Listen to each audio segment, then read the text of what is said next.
Hello everyone, welcome back to app tutorial. In this video I will show you how you can verify your email address on PayPal. So let's start. First of all, open the PayPal app.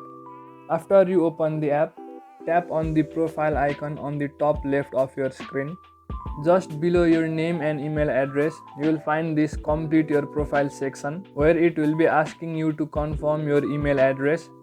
Simply tap on confirm on the right side. Then you will get a screen like this. Tap on confirm with Google.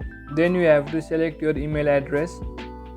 After you complete that small process, your email address will be automatically verified. Since the option to confirm or verify your email address is no more, it means you have successfully verified your email address on the PayPal account. So this is how you can verify your email address on the PayPal app. It's a pretty simple process, so I hope you found this helpful. Make sure to leave a like and subscribe to the channel for further videos.